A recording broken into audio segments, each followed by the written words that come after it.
BC 4-ാം നൂറ്റാണ്ടിന്റെ അവസാന പാദത്തിൽ ഇന്ത്യ ഇന്നത്തെ പോലെ ഒരു ഏകീകൃത രാഷ്ട്രീയ ശക്തിയായിരുന്നില്ല.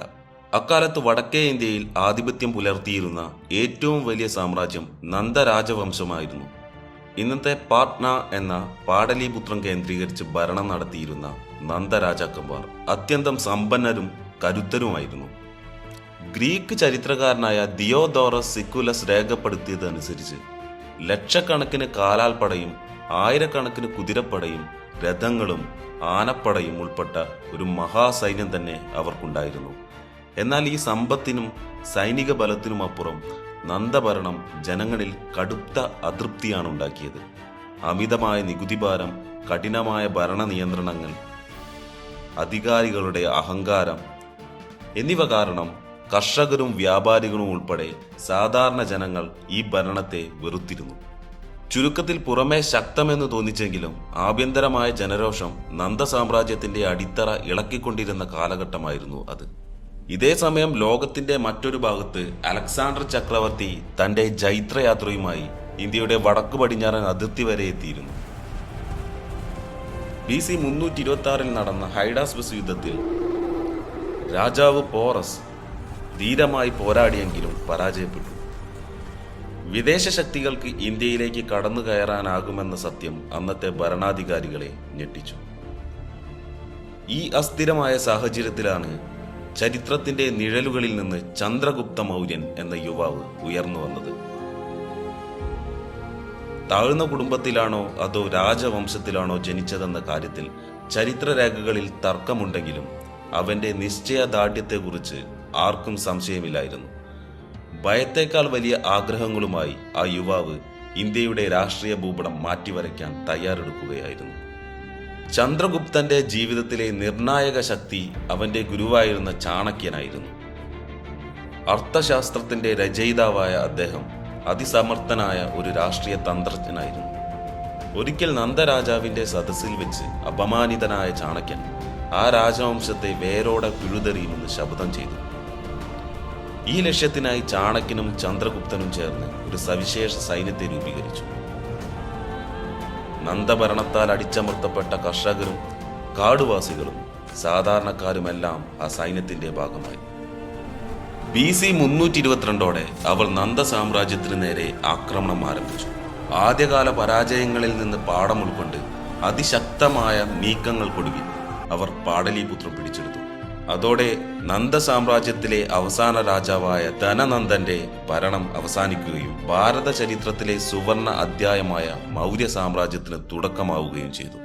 BC 322 മുതൽ 298 വരെയുള്ള ചന്ദ്രഗുപ്തന്റെ ഭരണകാലം ഇന്ത്യയിൽ ഒരു വലിയ കേന്ദ്രീകൃത സാമ്രാജ്യത്തിന്റെ ഉദയത്തിന് സാക്ഷ്യം വഹിച്ചു. ഗ്രീക്ക് യാത്രികനായ മെഗസ്തനീസ് തന്റെ ഇൻഡിക്ക എന്ന ഗ്രന്ഥത്തിൽ അന്നത്തെ തലസ്ഥാനമായ പാടലീപുത്രത്തിന്റെ പ്രൗഢിയെക്കുറിച്ച് വിവരിക്കുന്നുണ്ട്.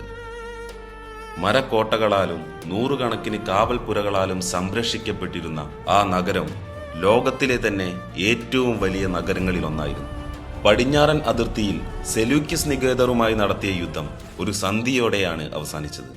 ഇതിലൂടെ വടക്കു പടിഞ്ഞാറൻ പ്രദേശങ്ങൾ മൗര്യ സാമ്രാജ്യത്തിന്റെ ഭാഗമാക്കുകയും പകരം ചന്ദ്രഗുപ്തൻ നൽകിയ 500 യുദ്ധ ആനകൾ ഗ്രീക്ക് യുദ്ധങ്ങളിൽ നിർണായകമാവുകയും ചെയ്തു. പിൽക്കാലത്ത് ജൈനമതം സ്വീകരിച്ച അദ്ദേഹം ശ്രാവണ ബെലഗോളയിൽ വെച്ച് ഒരു സന്യാസിയായി മരിച്ചു എന്നാണ് കരുതപ്പെടുന്നത്.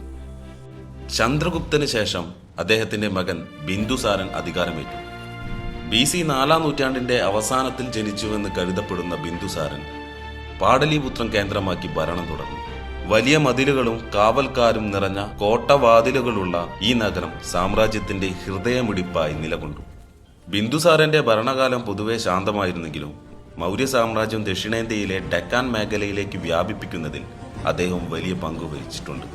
പക്ഷേ ചേര ചോള പാണ്ഡ്യരാജ്യങ്ങൾ നിലനിന്നിരുന്ന തമിഴകം അന്നും സ്വതന്ത്രമായി തന്നെ തുടർന്നു.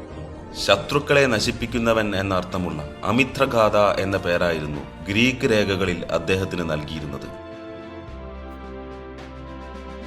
ഗ്രീക്ക് രാജാവായ അന്ത്യോക്കസ് ഒന്നാമനോട് മധുരവീഞ്ഞും അത്തിപ്പഴവും ഒരു ദാർശനികനെയും ബിന്ദുസാരൻ ആവശ്യപ്പെട്ട കഥ പ്രസിദ്ധമാണ്. ദാർശനികനെ കൈമാറാൻ ഗ്രീക്ക് നിയമം അനുവദിച്ചില്ലെങ്കിലും ഈ ബന്ധം മൗര്യരും ഹെല്ലനിസ്റ്റിക് ലോകവും തമ്മിലുള്ള സാംസ്കാരിക സൗഹൃദത്തിന്റെ തെളിവാണ്. ബിന്ദുസാരന്റെ അവസാന കാലം കൊട്ടാരത്തിനുള്ളിൽ അധികാര പോരാട്ടങ്ങളാൽ കലുഷിതമായിരുന്നു. അദ്ദേഹത്തിന്റെ നിരവധി പുത്രന്മാരിൽ പ്രധാനിയായിരുന്ന സുസീമനെ തള്ളി അശോകൻ തന്റെ കഴിവ് തെളിയിച്ചു. തക്ഷശിലയിലെ കലാപം അടിച്ചമർത്താനും ഉജ്ജയിനിയിലെ ഭരണാധികാരി എന്ന നിലയിൽ തിളങ്ങാനും അശോകന് സാധിച്ചു. ബിന്ദുസാരന്റെ ആരോഗ്യം ക്ഷയിച്ചതോടെ പാടലിപുത്രത്തിൽ ഒരു വലിയ ഭരണമാറ്റത്തിന് കളമൊരുങ്ങി. മൂത്തപുത്രനായ സുസീമനായിരുന്നു സ്വാഭാവിക അവകാശിയെങ്കിലും ചരിത്രം അശോകന്റെ ഉദയത്തിനായാണ് കാത്തിരുന്നത്. BC 273 ബിന്ദുസാരൻ അന്തരിച്ചതോടെ മൗര്യ സാമ്രാജ്യത്തിൽ രക്തരൂഷിതമായ ഒരു അധികാര പോരാട്ടം ആരംഭിച്ചു. ബുദ്ധമത ഗ്രന്ഥങ്ങളായ മഹാവംശം, ദിവ്യാവധാനം എന്നിവയുടെ വിവരണമനുസരിച്ച് അധികാരത്തിനായി അശോകൻ തന്റെ സഹോദരന്മാരിൽ പലരെയും കൊല്ലിച്ചുവെന്നാണ്. പ്രധാന അവകാശിയായിരുന്ന സുസീമനെ കുതന്ത്രത്തിലൂടെ പുറത്താക്കിയാണ് അശോകൻ അധികാരം പിടിച്ചെടുത്തത്. ഈ നാടകീയമായ കഥകളിൽ ചരിത്രകാരന്മാർക്ക് സംശയമുണ്ടെങ്കിലും കടുത്ത രാഷ്ട്രീയ പോരാട്ടത്തിനൊടുവിൽ BC 268 അശോകൻ ഔദ്യോഗികമായി ചക്രവർത്തിയായി അഭിഷേകം ചെയ്യപ്പെട്ടു എന്നത് യാഥാർത്ഥ്യമാണ്. തുടക്കകാലത്തെ അദ്ദേഹത്തിന്റെ കാർക്കശ്യം കാരണം ചണ്ഡാശോകൻ അഥവാ ക്രൂരനായ അശോകൻ എന്ന പേരും അദ്ദേഹത്തിന് ലഭിച്ചിരുന്നു. ഭരണത്തിന്റെ ആദ്യകാലത്ത് അശോകന്റെ ജീവിതത്തിൽ വിദിശയിൽ നിന്നുള്ള ദേവി എന്ന പത്നി വലിയ സ്വാധീനം ചെലുത്തി. എന്നാൽ അശോകന്റെ ജീവിതത്തെയും ലോക ചരിത്രത്തെയും മാറ്റിമറിച്ചത് BC 261 നടന്ന കലിംഗ യുദ്ധമായിരുന്നു. കിഴക്കൻ തീരത്തെ ശക്തമായ കലിംഗ രാജ്യത്തെ കീഴടക്കാൻ അശോകൻ നടത്തിയ ഈ യുദ്ധം ഭീകരമായ നാശനഷ്ടങ്ങൾക്ക് സാക്ഷ്യം വഹിച്ചു. ഈ യുദ്ധത്തിന്റെ ഭീകരതയെക്കുറിച്ച് അശോകന്റെ 13ാം ശിലാലിഖിതം വ്യക്തമായി വിവരിക്കുന്നുണ്ട്. 100,000-ഓളം പേർ കൊല്ലപ്പെടുകയും അതിലേറെ പേർ തടവിലാക്കപ്പെടുകയും ചെയ്ത ആ യുദ്ധഭൂമിയിലെ ദയനീയ കാഴ്ചകൾ അശോകന്റെ മനസ്സിനെ ആഴത്തിൽ മുറപ്പെടുത്തി. വിജയത്തിന്റെ ആഹ്ലാദത്തിന് പകരം വലിയൊരു പശ്ചാത്താപമാണ് അദ്ദേഹത്തിനുണ്ടായത്. ഈ മാനസാന്തരമാണ് ചണ്ഡാശോകനെ സമാധാനത്തിന്റെ വക്താവായ ധർമ്മശോകനാക്കി മാറ്റിയത്. കലിംഗ യുദ്ധത്തിന് ശേഷമുണ്ടായ മാറ്റത്തെക്കുറിച്ച് അശോകൻ തന്റെ ശിലാലിഖിതങ്ങളിൽ രേഖപ്പെടുത്തിയത് ഇങ്ങനെയാണ്: വിജയത്തിന് ശേഷമുള്ള ദുഃഖം എന്റെ ഹൃദയത്തെ തകർത്തു. ഇത്രത്തോളം സ്വയം വിമർശനം നടത്തുന്ന മറ്റൊരു ചക്രവർത്തി ചരിത്രത്തിൽ അപൂർവമാണ്. യുദ്ധത്തിന് ശേഷം അദ്ദേഹം വാളിന് പകരം ധർമ്മവിജയം എന്ന പാത തിരഞ്ഞെടുത്തു. അഹിംസയും കരുണയും ഭരണത്തിന്റെ മുഖമുദ്രയായി മാറി. ബുദ്ധമതം ലോകമെങ്ങും പ്രചരിപ്പിക്കുന്നതിന്റെ ഭാഗമായി അശോകൻ ദൂതന്മാരെ വിവിധ രാജ്യങ്ങളിലേക്ക് അയച്ചു. അതിലേറ്റവും പ്രധാനപ്പെട്ടത് ശ്രീലങ്കയിലേക്കുള്ള ദൗത്യമായിരുന്നു. അശോകന്റെ മകൻ മഹിന്ദ ശ്രീലങ്കയിലെത്തുകയും അവിടുത്തെ രാജാവായിരുന്ന ദേവനമ്പിയ തിസ്സയെ ബുദ്ധമതത്തിലേക്ക് നയിക്കുകയും ചെയ്തു. പിന്നീട് മകൾ സംഘമിത്ര ബുദ്ധഗയയിലെ ബോധിവൃക്ഷത്തിന്റെ ശാഖയുമായി ശ്രീലങ്കയിലെത്തി. അനുരാധപുരയിൽ അവർ നട്ടുപിടിപ്പിച്ച ആ വൃക്ഷം ഇന്നു ലോകത്തിലെ ഏറ്റവും പഴക്കമേറിയ ചരിത്രരേഖയുള്ള വൃക്ഷമായി നിലകൊള്ളുന്നു. അധികാരത്തിനായി രക്തം ചൊരിഞ്ഞ ചണ്ഡാശോകൻ സമാധാനത്തിന്റെ വക്താവായ ധർമാശോകനായി മാറിയത് ചരിത്രത്തിലെ വിചിത്രമായൊരു പരിണാമമാണ്. ഇത് യഥാർത്ഥ മാനസാന്തരമാണോ അതോ സാമ്രാജ്യത്തിന്റെ നിലനിൽപ്പിനായുള്ള രാഷ്ട്രീയ തന്ത്രമാണോ എന്ന് ചരിത്രകാരന്മാർ ഇന്നും ചർച്ച ചെയ്യുന്നുണ്ട്. എങ്കിലും ഭാരതത്തിന്റെ അതിരുകൾ കടന്ന് ബുദ്ധമതം ഏഷ്യയിലാകെ പടരാൻ അശോകന്റെ ഈ നിലപാടുകൾ വലിയ കാരണമായി എന്നത് തർക്കമില്ലാത്ത വസ്തുതയാണ്. BC 232 അശോകന്റെ മരണത്തോടെ മൗര്യ സാമ്രാജ്യത്തിന്റെ പ്രതാപം മങ്ങാൻ തുടങ്ങി. അഫ്ഗാനിസ്ഥാൻ മുതൽ ബംഗാൾ വരെ വ്യാപിച്ചു കിടന്ന ഈ മഹാസാമ്രാജ്യത്തെ ഏകീകൃതമായി നിലനിർത്താൻ അശോകന് ശേഷം വന്ന ഭരണാധികാരികൾക്ക് കഴിഞ്ഞില്ല.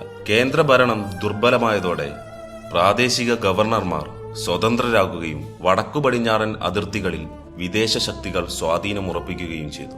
അശോകന്റെ കൊച്ചുമകനായ ദശരഥൻ ഉൾപ്പെടെയുള്ളവർ ഭരണം നടത്തിയെങ്കിലും സാമ്പത്തിക പ്രതിസന്ധിയും ഭരണപരമായ പാളിച്ചകളും സാമ്രാജ്യത്തെ തകർച്ചയിലേക്ക് നയിച്ചു.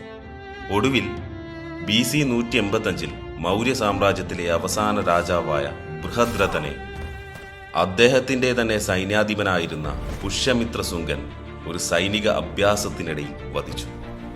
ഈ സംഭവത്തോടെ 140 വർഷം നീണ്ടുനിന്ന മൗര്യ സാമ്രാജ്യത്തിന് അന്ത്യമാക്കുകയും ഭാരത ചരിത്രത്തിൽ ശുംഗ രാജവംശത്തിന്റെ ഭരണം ആരംഭിക്കുകയും ചെയ്തു. ഒരു സാമ്രാജ്യത്തിന്റെ തകർച്ച ഒരിക്കലും പെട്ടെന്നുണ്ടാകില്ല. അശോകന് ശേഷം വന്ന ഭരണാധികാരികളുടെ ബലഹീനതയും അതിവിപുലമായ സാമ്രാജ്യം നിയന്ത്രിക്കുന്നതിലെ പരാജയവും സാമ്പത്തിക സമ്മർദ്ദങ്ങളും മൗര്യവംശത്തിന്റെ അടിത്തറയിളക്കി. അശോകന്റെ അഹിംസാ നയം സൈനിക വീര്യം കുറച്ചുവെന്ന് ചില ചരിത്രകാരന്മാർ വാദിക്കുമ്പോഴും ആഭ്യന്തര കലഹങ്ങളും വിദേശ ആക്രമണങ്ങളുമാണ് തകർച്ചയ്ക്ക് വേഗത കൂട്ടിയത്.